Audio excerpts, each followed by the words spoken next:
Hello and welcome to another episode of Rerouting Logistics, hosted by Beverley Bell. Today we're joined by Jamie Farrow, who is the MD of GBA Services. Over to you, Beverley. Good afternoon, Jamie. Thank you very much indeed for coming to sunny Liverpool to come and talk to us. I'm not sure whether the sun's still shining today. We take our football very seriously in Liverpool. Do you follow football? I don't, but it's definitely sunny on the way in today, so It's good to be here. That's good. Well, thank you very much. So, a little bit about really who you are. Yeah. And you went to school in Market Wheaton in Yorkshire? I did, yes. So just at the turn of the last century, I suppose, 2000.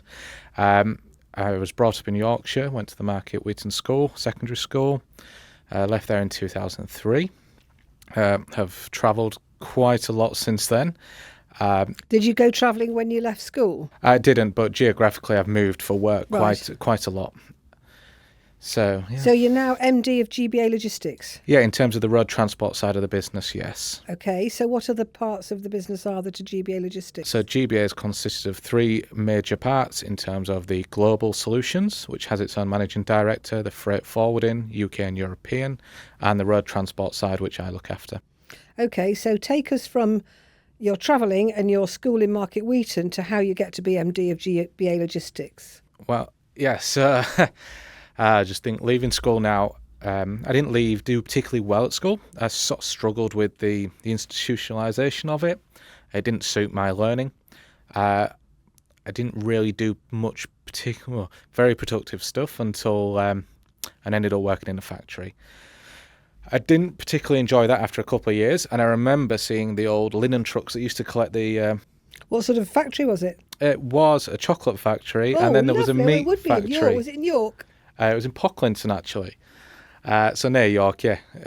I know Pocklington. Curry Foods. And I remember seeing the linen truck coming, and I thought, the chap got out, picked up his linen. I thought, it's a bit free, he sees the sunshine, sees the light, and that sort of propelled me to go and do my 7.5-ton licence.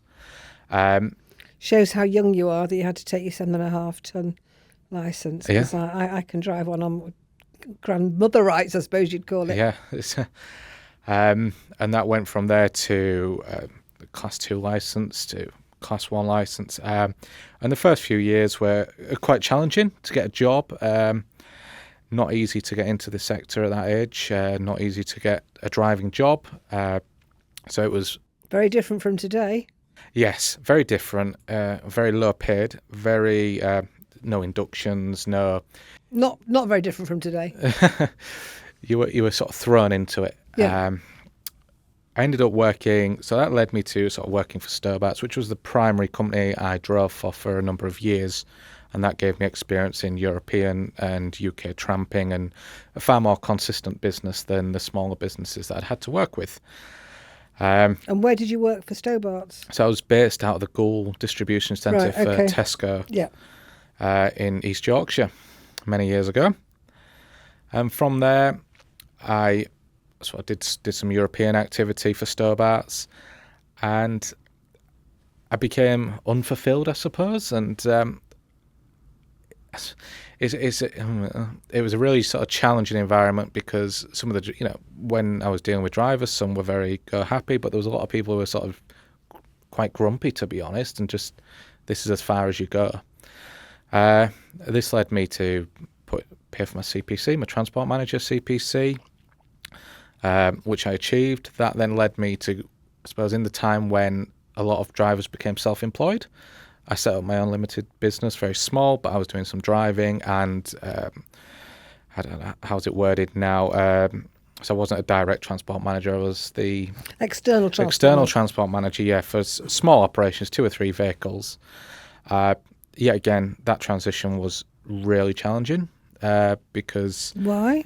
I think it's just you have to build up trust with companies who operate vehicles. I think there are people out there who will really try and use your licence. Yes, definitely. Yeah. And I've probably met some of them. Yes, and I had to make some tough decisions when I wasn't particularly in a financially good place that I couldn't do that. And I had to write in and say, actually, I can't represent these people because of this, this and this. Which was really challenging at the time because I just couldn't really get that foothold. But eventually I did, and I ended up getting some experience, and I moved down south and worked for a pharmaceutical business who transport wasn't their primary activity. They were more retail orientated. Transport was a secondary thing, so that gave me time to learn. Okay. And that's led on to moving through a couple of businesses until I eventually got into GBA. I was with GBA for a couple of years originally, helping set up a site down south. I then moved on to another business for a year and came back to GBA after that. And then it's just become almost stratospheric, the change. So, And how or why has it been stratospheric? I think two elements in terms of my temperament has simmered as I've become more experienced. I'm less flustered, less likely to react. I've put more investment into my education, so ended up doing my health and safety NEBOSH exams. And you're going to do an MBA, I see you've put on LinkedIn. Yes, I'm doing an MBA as well now. So that's just gained a huge wealth of experience, and just experience in dealing with people and challenges of workforce. And, transport in itself is easy. People are the challenging side of it most of the time. But isn't that the same of any industry? It is. It's the same as anything. But it's worked out. We've created a great business, especially across the UK from my perspective in the road transport. And that sort of starts in Newton Aycliffe at highest depot to Amesbury in our most southern site. And obviously the business has seen that it's delivered the results, it's delivered a high level of compliance, a good workforce, a strong team. But when a business is growing quickly, Yep. which I think yours is, It is, yeah. there's a lot of challenges around that. I see you've on your website, I won't mention the names, but you've just acquired another 2 companies. We have. There are challenges for dealing with a company that's growing really quickly. What do you think those challenges are, and how do you address them? So the challenges from sort of my perspective is I run a road transport side, the new business runs a road transport side. I am run to earn recognition standard. So the challenge would be, are they doing the same? So from our perspective, we will do the due diligence, which we've done with a consultancy business to make sure that they're running to the same standard we are.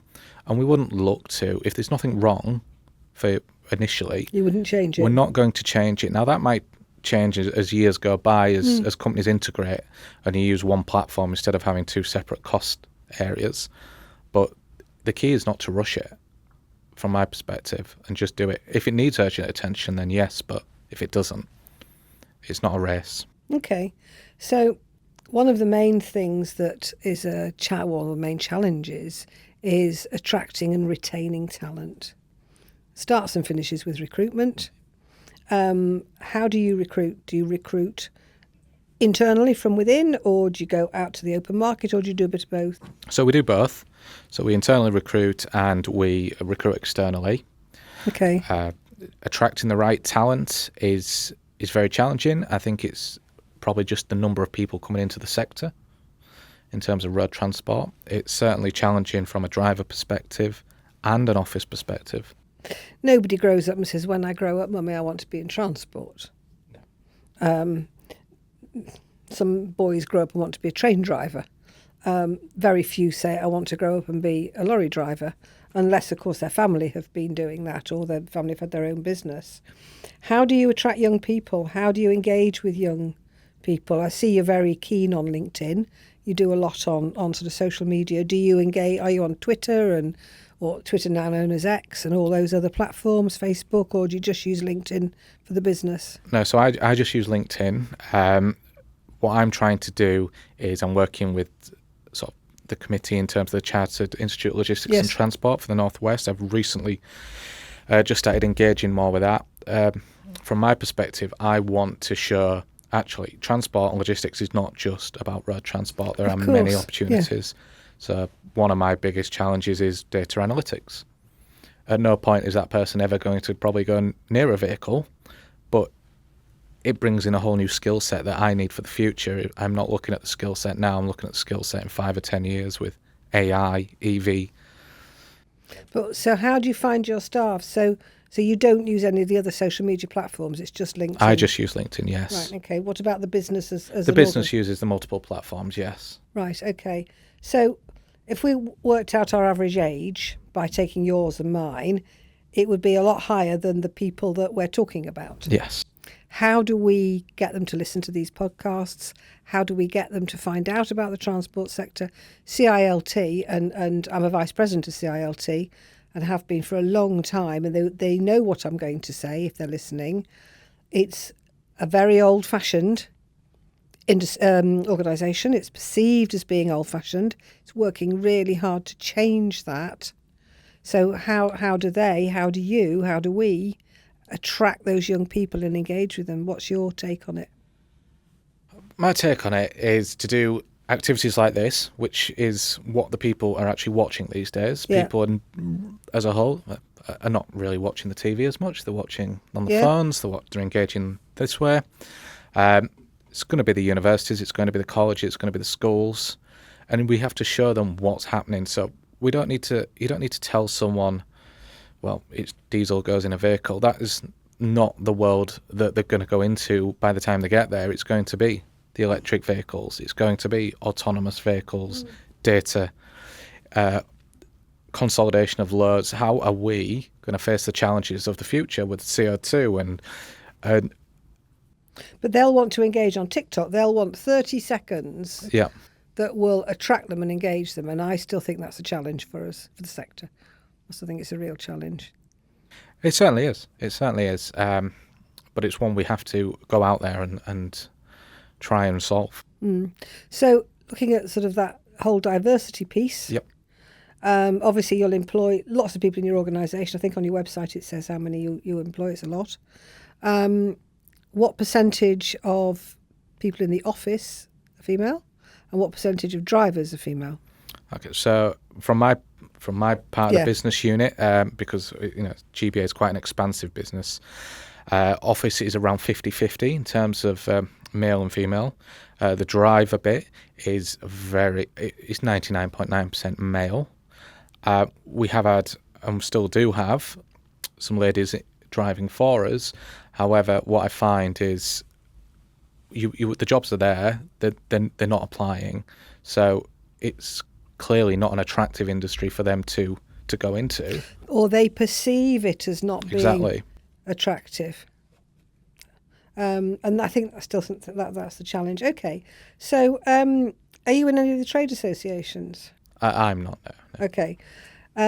They play an important part in engaging with government. And that's one of their, obviously their main advantages and their benefits. So if you're not in one of those trade associations and you were wanting to engage with government, what would you do? Or would you think, I never need to? I never need somebody to know the problems and the challenges I'm facing? It's a good question. It's quite a difficult question, actually. So in terms of how I'd like to engage with government, I mean, I think that's probably what I'm trying to develop now with my profile is, for me, it's to engage with the young people to then say to the government, actually, these are the challenges of the industry, or this is why people are not here. What are we doing about it? It's the same as what we saw in 23 when businesses were going under what seemed every week. These are the challenges. Now, but with there a lot of trade associations, what is the government doing about it? Because I've not seen any action. So isn't it because they say industry has the problem, industry has to sort it out, which is where the generation logistics piece comes from? You're aware of generation logistics. Yes. Are you a supporter of it? Yes. So do you think that that's the way forward rather than even bothering to ask government in the first place? Because it's not got a magic wand, has it? It doesn't, no. And that may be the way forward, yes. Okay. So if you got to be Transport Minister for 2 days, day one, you can make one change to the legislation, and day two, you can change government policy. What would your change to the legislation be? For me, I would be looking at how we bring in the new world in terms of the EV opportunities within. How is that attractive to operators? How do we make that work? Because that is the future ultimately we're going into. And I would try and achieve that goal because what I'm trying to achieve is 10 years down the line. I'm not thinking of today, I'm thinking of 10 years when the industry could be far more appealing. So that'd be something I'd certainly be looking at. But in terms of how we do something to attract people into it, well, to me that comes with collaboration, because the reality is the job is long hours. It can be very long hours. We know the driving working regulations certainly allow you to work considerable hours over an office.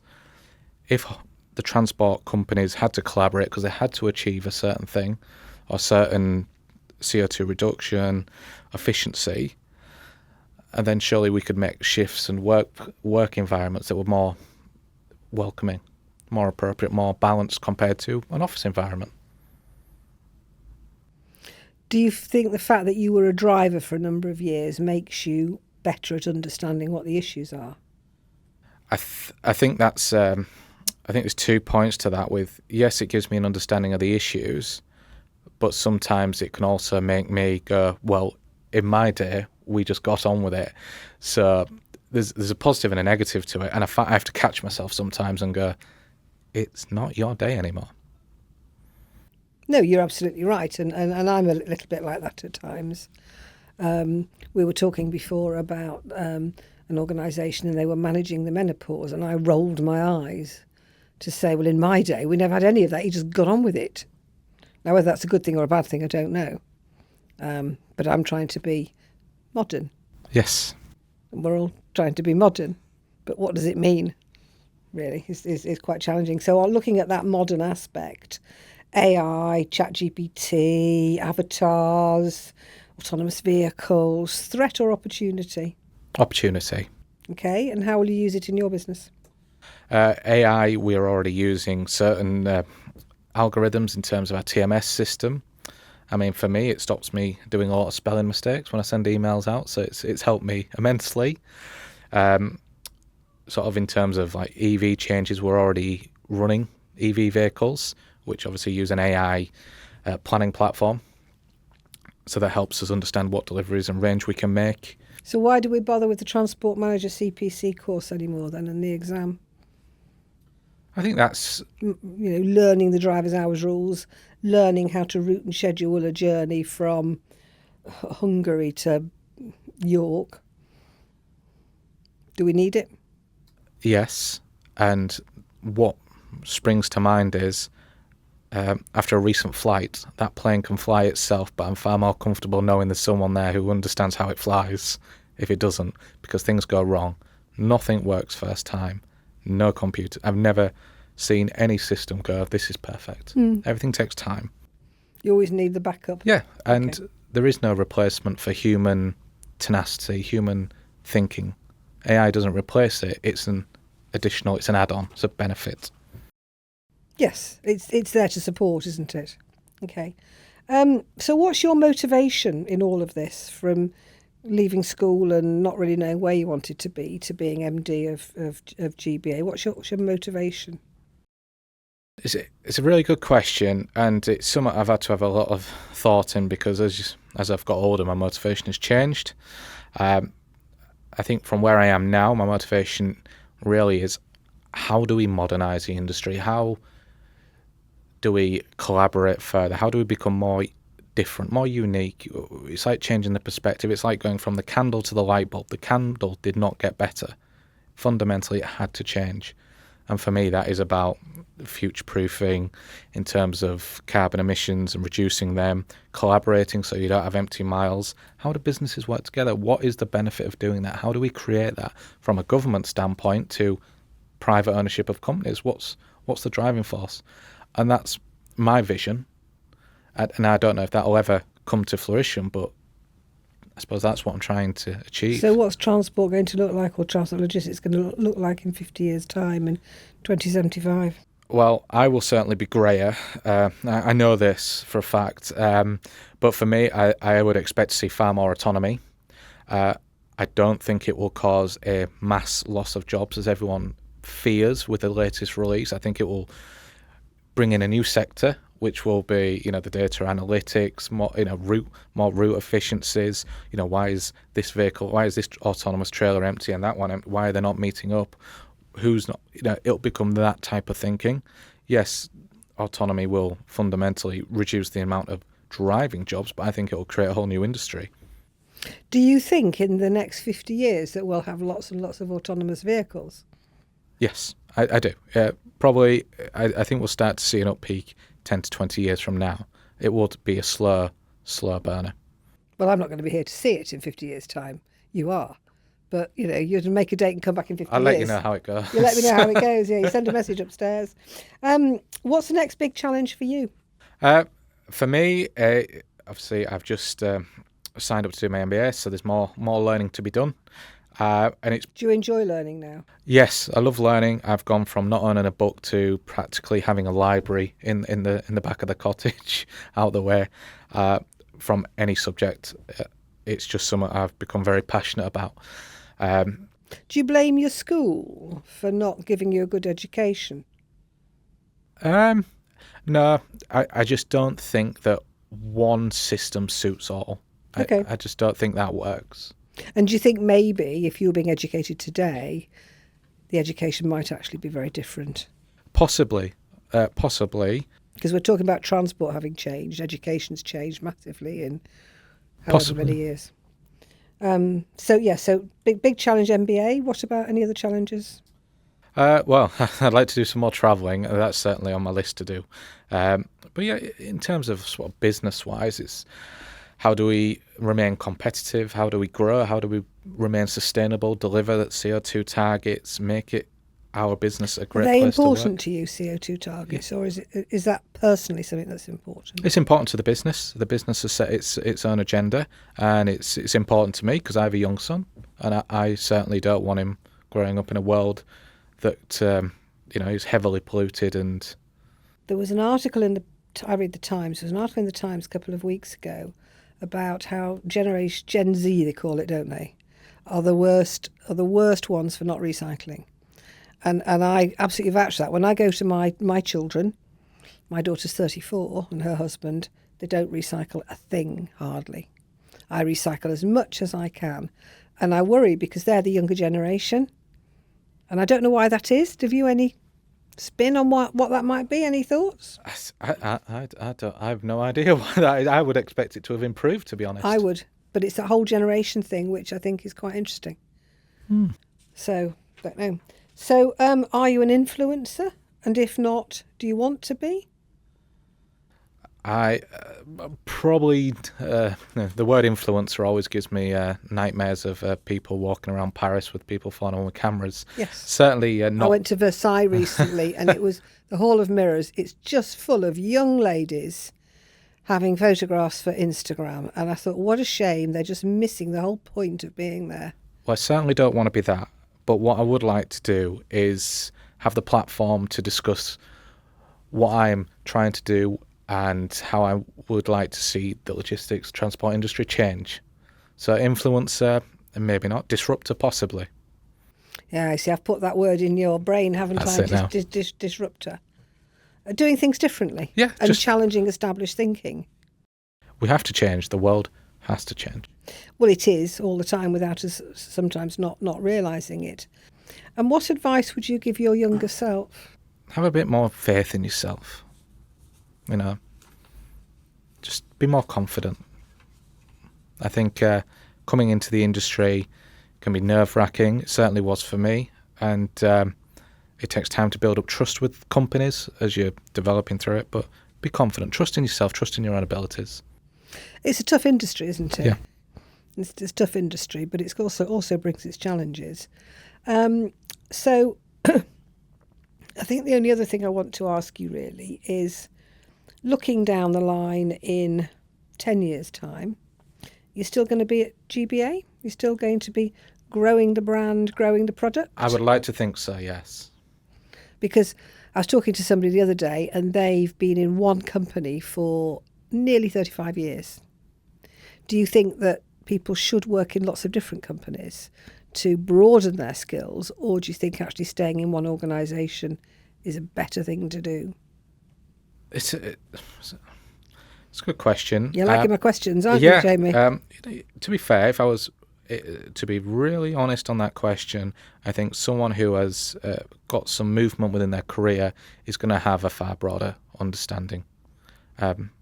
Staying in one business can limit you. It has its benefits. It has its benefits that you know the business, you know how it runs, you know how it can improve.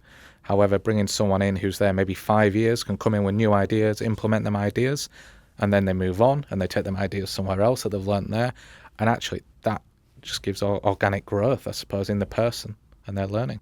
But when you do your MBA, presumably you'll be coming into contact with lots of other people in industry and in business. So that will be the way in which you'll be able to learn from other people. And Absolutely, yeah. And is that one of your motivations for doing the MBA? It is a motivation, but for me, it's also about validating what I've done now. And because I didn't have the education at the beginning, I'm in this very senior role now with responsibilities, and you can almost sometimes feel like an imposter syndrome. So in reality, it's just me validating, actually, I've done this and I've earned this, and I've put a lot of work in, I've done a lot of exams and learning, but this is what's really going to say, yes, you can. But you've got that anyway.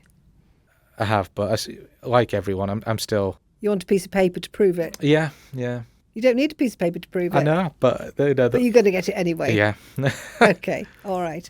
Well, thank you very much indeed. It's been lovely talking to you. Thank you for taking the time, as I say, to come to Liverpool, especially while the sun's shining. And thank you for your time. Thank you very much.